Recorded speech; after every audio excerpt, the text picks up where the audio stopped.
মানুষের জীবন রক্ষা ও উন্নয়ন গতিশীল করতে বাংলাদেশে অসংক্রামক রোগ প্রতিরোধে তামাকের স্বাস্থ্যকর ব্যবহার জরুরি। আজ সকালে রাজধানীতে ভাইটাল স্ট্র্যাটেজিস আয়োজিত অংশীজনের সঙ্গে এক মত বিনিময় সভায় এ আহ্বান জানানো হয়। আন্তর্জাতিক সংগঠন ভাইটাল স্ট্র্যাটেজিস ও স্বাস্থ্য ও পরিবার কল্যাণ মন্ত্রণালয়ের আয়োজিত অনুষ্ঠানে বক্তব্য রাখেন ভাইটাল স্ট্র্যাটেজিস এর পরিচালক রেবেকা পাল, স্বাস্থ্য ও পরিবার কল্যাণ মন্ত্রণালয়ের যুগ্ম সচিব ও জাতীয় তামাক নিয়ন্ত্রণ সেলের সমন্বয়কারী মোহাম্মদ রুহুল কুদ্দুস।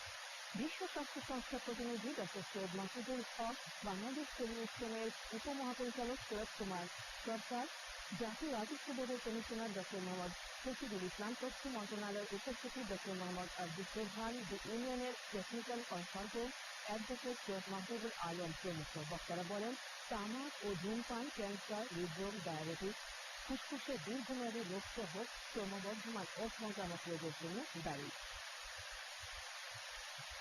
গত 5 বছরে পুলিশ